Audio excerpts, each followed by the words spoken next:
చుట్టూ పచ్చని అడవి, వాటికి అందంగా దిష్టి చుక్కలాగా ఉండే 2 కొండలు. దాని మధ్యలో ఒక పెంకుటిల్లు. ఆ ఇంటి ముందు ఒక ఎకరా పొలం. అందులో వంకాయలు, బెండకాయలు, దొండకాయలు లాంటి కూరగాయల తోట. ఇదంతా ఎవరి గురించి అనుకుంటున్నారా? జానకమ్మ ఇల్లు. కొడుకు చిన్నప్పుడే భర్త పోయినా జానకమ్మ ఉన్న ఒక్కగానొక్క కొడుకుని, రాఘవ్ని కంటికి రెప్పలా చూసుకుని పెంచి పెద్ద చేసింది. రే రాఘవ, బెండకాయ చెట్లకి పురుగు పట్టినట్టుంది చూడు. దొండకాయలు ముదిరిపోతున్నాయిరా.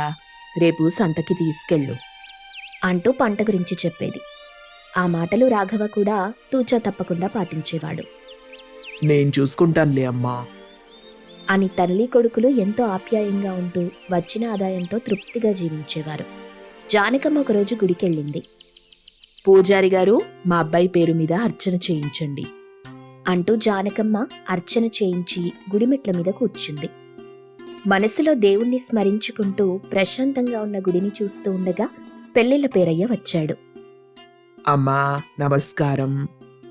ఆ పేరయ్య గారు, రండి కూర్చోండి. అమ్మా, పక్కూళ్ళో రామచంద్రయ్య అని మంచి కుటుంబం, ఒక్కతే కూతురు. మన రాఘవకి మంచి జోడి, సంబంధం మాట్లాడమంటారా అంటూ ఎప్పుడూ మాట్లాడే విధంగానే చెప్పాడు. పేరయ్య గారు, నాకున్నది వాడొక్కడే. వచ్చే అమ్మాయి వేరుకాపురమంటూ పట్నంలో స్థిరపడదామంటూ ఇలాంటి కోరికలు కోరకపోతే అదే సంతోషం అని ఒక తల్లిగా తనకున్న కోరిక చెప్పింది. అమ్మా, అసలు అలాంటి అమ్మాయి కాదమ్మా తను. కొడుకు కోడలు నా కళ్ళ ముందు చిలక గోరింకల్లా ఉంటే అదే సంతోషం పేరయ్యా. సంబంధం మాట్లాడండి అంటూ పచ్చ జెండా ఊపింది. జాబిల్లి లాంటి అందమైన అమ్మాయి కృష్ణకుమారితో రాఘవ వివాహం అంగరంగ వైభవంగా జరిగింది. ఆ పర్వతాల మధ్యలో ఉన్న ఇంట్లో కొన్ని రోజులు బాగా జరిగింది.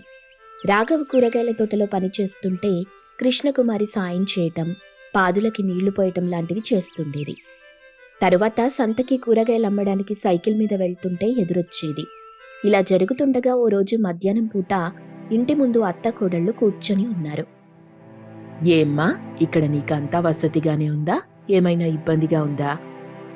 అలాంటి ఇబ్బందులేవీ లేవత్తమ్మా. పట్నానికి వెళ్లాలనే ఆలోచన ఏమైనా ఉందా తల్లి? అలాంటి ఆలోచన ఏం లేదత్తమ్మా, ఇక్కడ ప్రశాంతంగా ఆనందంగా ఉంది అంటూ బదులు చెప్పింది. ఆ మాటలకి జానకమ్మ చాలా సంతోషించింది. ఇలా వారి కుటుంబం కొండ మీద నదిలాగా సజావుగా సాగిపోతుంది. కాని ఎవరి దృష్టి పడిందో ఏంటో తెలీదు గాని సమస్యలు ఆ ఇంటిని చుట్టుముట్టాయి. అప్పుడే చెట్లు చిగురిస్తూ శీతాకాలం మొదలైంది. ఎముకలు కొరికే చలి మొదలైంది. పర్వతాల మధ్య ఇల్లు ఉండడంతో చలి బాగా పెరిగిపోయింది. అబ్బా, ఈ చలేంట్రా నాయనా, ఈ చలితో పాటు దోమలొకటి, ప్రాణం పోతుంది అంటూ రాత్రి దోమలతో చలితో బాగా విసిగిపోయేది కృష్ణకుమారి. ఉదయాన్నే రాఘవ వచ్చి కృష్ణకుమారిని నిద్రలేపాడు. కుమారి, లే, కూరగాయలు కోద్దాంలే. అమ్మో, ఈ చలిలో నా వల్ల కాదండి, నన్ను వదిలేయండి అని మత్తుగా బద్ధకంగా చెప్పింది. దాంతో రాఘవ ఏం చేయలేక మౌనంగా వెళ్ళిపోయాడు. రాఘవ ఒకడే కూరగాయలు కోసుకొని భార్య లేకుండా వెళ్ళిపోయాడు. ఇదంతా దూరం నుండి జానకమ్మ చూసింది. చలికే భయపడుతుంది ఏంటి పిల్ల అంటూ మామూలుగా మనసులో అనుకుంది. కాని ఈ చలికి భయపడి కృష్ణకుమారి రోజూ అలాగే చేస్తూ ఉండేది. రోజూ కొడుకొక్కడే కష్టపడుతూ ఉండటం జానకమ్మ తల్లి మనసుకి చాలా బాధేసింది. ఒకరోజు కృష్ణకుమారి ఇంట్లో ఉండగా తన స్నేహితురాలైన శ్రావణి వచ్చింది. శ్రావణిని చూడగానే కృష్ణకుమారికి చాలా సంతోషం వేసింది. ఇంట్లోకి తీసుకెళ్లి కాఫీ, టిఫిన్లు పెట్టింది. అబ్బా, ఎన్ని రోజులైందో నేను నిన్ను చూసి అని ఇద్దరు స్నేహితులు కబుర్లలో పడ్డారు. జానకమ్మ కూడా వాళ్ళనేం కదిలించకుండా ఒంటరిగా వదిలేసింది. అబ్బా, మేముండే పట్నం ఎంత బాగుంటుందో తెలుసా అని పట్నం గురించి గొప్పలు చెప్పటం మొదలెట్టింది శ్రావణి. మేముండే అపార్ట్మెంట్లో 500 ఫ్లాట్స్ ఉన్నాయి. చలి, ఎండ, వర్షం ఇవన్నీ మనకసలు అడ్డమే కావు. అదంతా సరేగాని మరి దోమలు, పావురాలు లాంటివి ఏం లేవు. బాల్కనీకి అందంగా వలకడతారు తెలుసా అని చెప్తూనే ఉంది. కృష్ణకుమారి ఎంతో ఆసక్తిగా వింటుంది. స్విమ్మింగ్ పూల్, పార్కులు, అబ్బా ఒకటి కాదులేవే, ఎంత బాగుంటాయో అంటూ చెప్తుంది. దాంతో సిటీ గురించి కృష్ణకుమారికి మనసులో మంచి అభిప్రాయం ఏర్పడింది. కొన్ని రోజుల తరువాత జానకమ్మ మరియు కృష్ణకుమారి కూర్చుని టీ తాగుతున్నారు. ఆ మాటల్లో జానకమ్మ ఈ విధంగా మాట్లాడింది. అమ్మా, ఇలా చెప్తున్నానని తప్పుగా అనుకోకు. బారెడు పొద్దెక్కినా పడుకోవటం మంచిది కాదు అని మామూలుగా చెప్పింది. ఎవరైనా చూస్తే నలుగురు నానా రకాలుగా మాట్లాడుకుంటారు. నలుగురు మాట్లాడుకునేంత తప్పు నేనేం చేశాను? తప్పని కాదమ్మా, కొంచెం త్వరగా లేవచ్చు కదా. ప్రతిరోజు చలంటే ఎలా చెప్పు? చలి అంటే చలి అనే చెప్తారు. నేనేం కావాలని చేస్తున్నానా? నువ్వు కావాలని చేశావని నేను చెప్పలేదు, తొందరగా లేవమని చెప్తున్నాను. ఈ చలికి నేను లేవలేను. అయినా పట్నానికి పోతే బావుండు. ఈ కొండల మధ్యలో అనవసరంగా పడ్డాను అని తిట్టుకోవటం మొదలెట్టింది. వీలైనంత తొందరగా మా ఆయన్ని తీసుకెళ్తాను వాడు నా మాట వింటాడో నీ మాట వింటాడో చూద్దాం అని ఇద్దరూ ఒకరి మీద ఒకరు సవాళ్లు విసురుకున్నారు. ఇలా జరుగుతుండగా సాయంత్రం రాఘవ ఇంటికి రాగానే అత్త కోడళ్ళు ఒకరి మీద ఒకరు చెప్పుకోవటం మొదలెట్టారు. ఏంటి కృష్ణ ఈ గొడవలు? బుద్ధి లేకపోతే సరి. అవును, నాకు బుద్ధి లేదు. నీకు మీ అమ్మకి బాగా బుద్ధుంది కదా అని గొనుక్కుంటూ బయటికెళ్ళింది. రాఘవ జానకమ్మ వైపు చూశాడు. జానకమ్మ ఏం మాట్లాడకుండా వెళ్ళిపోయింది. టమాటా పప్పు, బంగాళదుంప వేపుడుతో భోజనం తీసుకుని భార్య దగ్గరికి వచ్చాడు.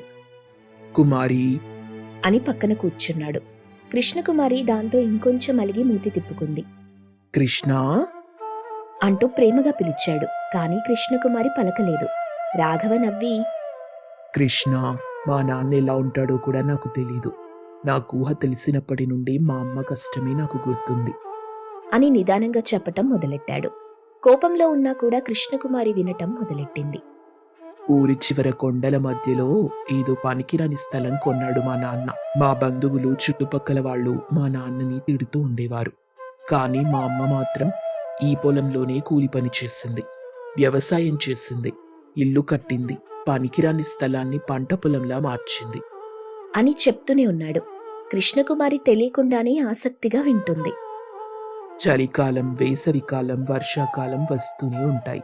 కానీ మా అమ్మ ఏ రోజు నా చెయ్యి వదల్లేదు. చలికి వణికింది, ఎండలో కష్టపడింది, వానలో తడిసింది. కానీ ఏ రోజు నన్ను భారం అనుకోలేదు. మరిప్పుడు కేవలం చలికి భయపడి మా అమ్మని ఈ స్థలాన్ని వదిలేసి పట్నానికి వెళ్దామా అంటూ టమాటా పప్పుతో కలిపి ముద్దలు తినిపించాడు.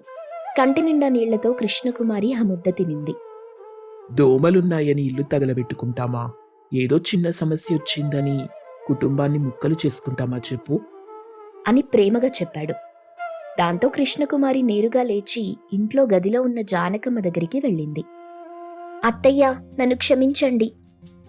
చీచి, ఆవేం మాటలమ్మా, నేనే కొంచెం ఓపిగ్గా చెప్పాల్సింది అని దగ్గరికి తీసుకుంది. అలా ఇద్దరత్తా కోడళ్ళు ఒకటయ్యారు. ఇదంతా దూరం నుండి చూస్తున్న రాఘవ చాలా సంతోషించాడు. తర్వాత రోజు ఉదయం చలిలో ముగ్గురు చలిమంట వేసుకుని సంతోషంగా కబుర్లు చెప్పుకుంటూ ఉన్నారు. ఆ కుటుంబం జీవితాంతం సంతోషంగా ఉండాలని కోరుకుందాం. వెంకటాపురం గ్రామంలో సుప్రజ, రాధిక అనే అత్త కోడళ్ళు ఉండేవారు. రాధిక భర్త టౌన్లో హోటల్ వ్యాపారం చేస్తుంటే రాధిక ఇంటి పని, వంట పని చేసుకుంటూ ఉండేది. ఇక అత్తగారు సుప్రజనేమో తన భర్తకి కావలసిన మందులు గట్రా అందిస్తూ ఆయనకి కావలసిన సదుపాయాలన్నీ చూసుకుంటూ ఇంట్లోనే ఉండేది. ఒకరోజు రాధిక భర్త రమేష్ తన హోటల్కి వెళ్లే ముందు ఆ హోటల్ వంటవాడితో ఫోన్లో ఇలా మాట్లాడుతూ ఉంటాడు. ఎందుకురా ఫోన్ల మీద ఫోన్లు చేసి విసిగిస్తున్నావు? కాసేపట్లో నేనే హోటల్కొచ్చి చేస్తాగా. మరేం లేదు రమేష్ గారు, మొన్న మీరు తెచ్చిచ్చిన 25 కేజీల చికెన్ కుళ్ళిపోయి పురుగులు పట్టేసింది. పైగా బాగా వాసన కూడా వచ్చేస్తుంది. కాబట్టి మీరు హోటల్కి వస్తూ వస్తూ చికెన్ తెస్తే నేను బిర్యానీ వండడం స్టార్ట్ చేస్తాను. అప్పుడే కుళ్ళిపోవడం ఏంట్రా? తెచ్చి వారం కూడా కాలేదు, నువ్వు దాన్ని ఫ్రిడ్జ్లో పెట్టలేదా? అబ్బో, పెద్ద ఫ్రిడ్జు, అది ఖరాబ్ అయ్యి 3 నెలలు కావస్తుంది. బాగు చేయించండి సారు అని ఇప్పటికే 10 సార్లు చెప్పాను, విన్నారా? ఇప్పుడు చూడండి, ఆ ఫ్రిడ్జ్ కారణంగా చికెన్ పాడైపోయింది. సరే సర్లే, ఇంతకీ రాత్రి మిగిలిపోయిన చికెన్ కర్రీని ఏం చేస్తావు? మీతో ఫోన్ మాట్లాడేశాక చెత్తబుట్టలో పడేద్దామని పక్కన పెట్టించాను. అయితే ఓ పని చెయ్యి, చికెన్ కర్రీని శుభ్రంగా నీళ్లతో కడిగేసి అవే ముక్కలతో దమ్ బిర్యానీ చెయ్యి. అట్టా చేస్తే కస్టమర్స్కి తెలిసిపోతుందేమో, పైగా ఆ నిల్వ చికెన్తో చేసిన బిర్యానీ తింటే కస్టమర్లు ఖచ్చితంగా హాస్పిటల్ పాలవుతారు. పిచ్చి కస్టమర్లు, వాళ్ళకి ఆర్డర్ లేట్ కాకుండా కొన్ని మసాలాలు మరియు రంగులు చల్లి వేడివేడిగా వడ్డిస్తే చాలు, చెత్తబుట్టలో పదార్థమైనా తినేస్తారు. ఇలా రమేష్ తన హోటల్ వంటవాడితో కల్తీ ఆహారం ఎలా అమ్ముకోవాలో చెప్తుంటే ఆ మాటలు పక్కనే ఉండి విన్న రాధిక ఇలా అంది. ఏంటండి ఇంత నిర్లక్ష్యంగా హోటల్ వ్యాపారం చేస్తున్నారు? రేపేదైనా తేడా వచ్చి ఎవరివైనా ప్రాణాలు పోతే? నువ్వు నోరు మూసుకోవే పిచ్చి మొహమా, ఇదే ఇప్పుడు బిజినెస్ ట్రెండ్. పైగా ఏ సీజన్లోనైనా లాభసాటిగా జరిగే వ్యాపారం కూడా ఈ హోటల్ వ్యాపారమే. ఇలా చేస్తేనే 4 రూపాయలు మిగులుతాయి. ఇంతకీ నాకు తినడానికి లంచ్ బాక్స్ సర్ది పెట్టావా? రెడీ చేశాను, ఇదిగోండి అది ఇలా ఇచ్చి నువ్వు లోపలికెళ్ళి నీ పని చూసుకోపో అని చెప్పి రాధిక ఇచ్చిన లంచ్ బాక్స్ తీసుకొని రమేష్ టౌన్లో ఉన్న తన హోటల్కెళ్ళి అక్కడ క్యాష్ కౌంటర్లో కూర్చొని బచ్చిపోయే కస్టమర్స్కు నిల్వ సరుకులతో చేసిన బిర్యానీని అమ్మి డబ్బు సంపాదిస్తూ ఉంటాడు. అలా కొన్ని రోజులు గడిచేసరికి రమేష్ హోటల్కు ఓ పెద్దయిన బిర్యానీ తినేందుకు వస్తాడు. అతనికి వంట మనిషి ప్లేట్లో బిర్యానీ వడ్డిస్తూ ఉండగా అందులో టాబ్లెట్ వస్తుంది. అది చూసిన కస్టమర్ ఒక్కసారిగా కంగు తిని, ఏంటయ్యా ఈ భోజనం, తినే బిర్యానీలో టాబ్లెట్లు వస్తే ఎలా?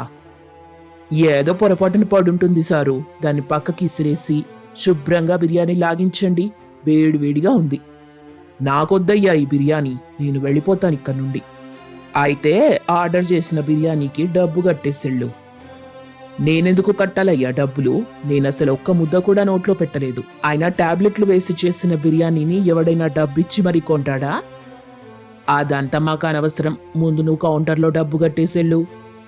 ఏంటయ్యా నీ దౌర్జన్యం అని వంటవాడు ఆ కస్టమర్తో గొడవ పడుతుంటే ఆ అరుపులకు రమేష్ అక్కడికొచ్చి, ఏంట్రా గొడవ, ఏం జరిగింది? మీరేనా ఈ హోటల్కి ఓనర్? బిర్యానీలో టాబ్లెట్లు వస్తున్నాయి, తీసుకున్న డబ్బుకు నాణ్యమైన ఫుడ్ పెట్టే బాధ్యత లేదా మీకు? ఏంటి, ఒక్క టాబ్లెట్ వచ్చినందుకే ఇంత ఎక్కువ మాట్లాడుతున్నావు? అయినా బిర్యానీ తిన్న కస్టమర్లకు ఏ గ్యాస్ ట్రబుల్ రాకుండా ముందుగానే మా వాడు గ్యాస్ టాబ్లెట్ కల్పించుంటాడు, దానికే నువ్వు ఇంత పెద్ద గొడవ చేయాలా? బాలే చెప్పారు రమేష్ గారు. ఓయ్ ముసలోడా, నువ్వప్పుడు బిర్యానీకే కాదు ఆ టాబ్లెట్కి కూడా డబ్బు కట్టి కదులు అని వంటవాడు మరియు రమేష్ కలిసి దౌర్జన్యంగా మాట్లాడుతూ పెద్దాయనని హేళన చేస్తుంటే ఓపిక నశించిన ఆ పెద్దాయన, ఆపండి, ఇంకా చాలు. పోనీలే ఏదో చిన్న వ్యాపారస్తులు కదా అని ఊరుకుంటుంటే నిర్లక్ష్యంగా సమాధానం చెప్తారా? అసలు నేనెవరో తెలుసా? ఫుడ్ సేఫ్టీ అధికారిని. ఇప్పుడే మీ హోటల్ సీజ్ చేసి మీ మీద యాక్షన్ తీసుకోకపోతే నా వృత్తికే అవమానం అని చెప్పి ఆ ఫుడ్ సేఫ్టీ అధికారి వేగంగా హోటల్ కిచెన్ వైపుకు వెళ్లి అక్కడ బొద్దింకలు, ఎలుకలు ఉన్న కిచెన్ని, ఫంగస్ మరియు పురుగులతో ఉన్న వంట సామగ్రిని తన ఫోన్తో ఫోటోలు తీసి 10 నిమిషాల్లో మిగతా అధికారుల్ని రప్పించి హోటల్ సీజ్ చేసి ఆ హోటల్ ఓనర్ అయిన రమేష్ని జైల్లో పెట్టిస్తాడు. ఇక ఆ విషయాన్ని వంటవాడి ద్వారా తెలుసుకున్న సుప్రజ, రాధిక జైల్లో ఉన్న రమేష్ని చూసేందుకు కంగారుగా వస్తారు. అప్పుడు రమేష్ రాధికతో ఇలా అంటాడు, నన్ను క్షమించు రాధిక, నువ్వు నాతో చాలాసార్లు చెప్పావు ఇలాంటి కల్తీ వ్యాపారం చెయ్యొద్దు అని, కానీ నేను వినకుండా ఇంతవరకు తెచ్చుకున్నాను. అయ్యిందేదో అయిపోయింది, మీ తప్పు మీరు తెలుసుకున్నారు, మిమ్మల్ని నేను జైలు నుండి విడిపిస్తాను. అది చాలా కష్టం రాధిక. నేను లాయర్తో బెయిల్ కోసం మాట్లాడాను. అతను చాలా డబ్బు ఫీజుగా ఇవ్వమని అడుగుతున్నాడు. ఇలాంటి సమయంలో మనం ఏం చేసి ఆ ఫీజు డబ్బు సంపాదిస్తాం? ఏ కల్తీ వ్యాపారం కారణంగా నా భర్త జైలు పాలయ్యాడో అదే ఆహార వ్యాపారాన్ని నిజాయితీగా చేసి నా భర్తని జైలు నుండి విడిపిస్తాను అని రాధిక సుప్రజతో చెప్పి వంటవాడి చేత హోటల్లో ఉన్న వంట సామగ్రిని ఇంటికి తెప్పించుకొని 1-2 సార్లు కడిగి ఇంట్లో ఉన్న సరుకులతోనే ఇంటి వద్దే పిండి వంటలు తయారు చేసి అమ్మే వ్యాపారం మొదలెడుతుంది. మొదట్లో ఎవరు కస్టమర్స్ రారు. అయినా సరే ఓపిగ్గా 2 రోజులు ఎదురు చూస్తుంది. తర్వాత సంక్రాంతి స్పెషల్ అంటూ పిండి వంటలకు సంబంధించిన పాంప్లెట్ సిద్ధం చేసి టౌన్లో అందరికీ పంచిపెడుతుంది. దాంతో ఓ పెద్దయిన రాధిక ఇంటికి వచ్చి ఇలా అడుగుతాడు, అమ్మా, పిండి వంటలు ఆర్డర్ ఇస్తే తయారు చేసిస్తామని చెప్పి అడ్వర్టైజ్ చేసింది మీరేనా? అవును సార్, ఆ పాంప్లెట్స్ మేమే వేశాం. నేను మా అత్తగారు కలిసి చాలా శుభ్రంగా పిండి వంటలు వండి పెడతాం. నాకు ముందు 2 అరిసెలు, 2 జంతికలు, 2 సున్నుండలు, 2 బొబ్బట్లు, 100 గ్రాముల బెల్లం గవ్వలు ప్యాక్ చేసి ఇవ్వండి. వాటిని నేను మా ఆవిడ రుచి చూసి నచ్చితే మీకు ఒక పెద్ద ఆర్డర్ ఇస్తాం. అని చెప్పి పెద్దయిన శాంపిల్ స్వీట్స్కి డబ్బులిచ్చేసి ఇంటికెళ్ళిపోయి తిరిగి మళ్ళీ మర్నాడు ఉదయం వచ్చి రాధికతో ఇలా అంటాడు. అమ్మ రాధిక, నువ్వు మీ అత్తగారు వండిన పిండి వంటలు చాలా రుచిగా మరియు శుచిగా ఉన్నాయి. మా ఆవిడకైతే బాగా నచ్చాయి. నాకు మొత్తం 2 కొడుకులు, ఓ కూతురు ఉన్నారు. వాళ్ళందరూ అమెరికాలోనే ఉన్నారు. కాబట్టి వాళ్ళకి పిండి వంటలన్నీ పంపించడానికి ప్రతి ఐటెం 5 కేజీల చొప్పున మంచి ప్యాకింగ్తో కావాలి. అలా మీరు చేసి ఇవ్వగలరా? ఎందుకు చెయ్యలేం సార్, ఖచ్చితంగా చెయ్యగలం. కాకపోతే అంత మొత్తంలో పిండి వంటలు వండడానికి మా వద్ద సరుకులు లేవు సార్. సరుకుల గురించా మీ ఆలోచన? వాటి కోసం నేను అడ్వాన్స్గా ముందు 20,000 ఇస్తాను. వాటితో నాణ్యమైన సరుకులు కొని పని ప్రారంభించండి.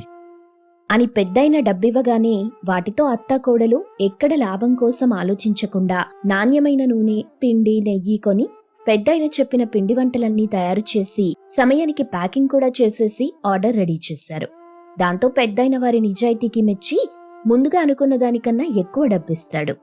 ఆ డబ్బుతో ఈ అత్తాకోడళ్ళు జైల్లో ఉన్న రమేష్ని బెయిల్పై విడిపించడమే కాకుండా మిగిలిన డబ్బులతో నాణ్యమైన పిండి వంటల వ్యాపారాన్ని రమేష్తో టౌన్లో పెట్టిస్తారు. దాంతో రమేష్ ఆ రోజు నుండి రాధిక, సుప్రజలు వండిన నాణ్యమైన పిండి వంటల్ని మాత్రమే టౌన్లో అమ్ముతూ తన వ్యాపారం పునఃప్రారంభిస్తాడు. ఇక ఆ పిండి వంటలు టౌన్లో జనాలకి బాగా నచ్చేయడంతో అతి కొద్ది రోజుల్లోనే ఈ అత్తాకోడళ్ల పిండి వంటల వ్యాపారం టౌన్లో బాగా ఫేమస్ అయి వారికి పక్క టౌన్ నుండి, పొరుగు రాష్ట్రాల నుండి ఆర్డర్లు రావటం స్టార్ట్ అవుతాయి. అప్పుడు రాధిక తన పిండి వంటల బిజినెస్ ను ఏకంగా ఓ ఆన్లైన్ ఫుడ్ బిజినెస్ గా మార్చేసి మొబైల్లో ఆర్డర్ చేసిన కస్టమర్లకు బైక్ మీద పిండి వంటల్ని డోర్ డెలివరీ చేస్తుంది. ఈ విధంగా రమేష్ కల్తీ ఆహారం అమ్మి జైలుకు వెళ్లి పోగొట్టుకున్న కుటుంబం పేరును రాధిక తన పిండి వంటల వ్యాపారంతో నిలబెడుతుంది. అలా పిండి వంటల వ్యాపారంతో కుటుంబ పరువు నిలబెట్టిన కోడలుగా రాధిక సమాజంలో పేరు ప్రఖ్యాతులు కూడా సంపాదిస్తుంది.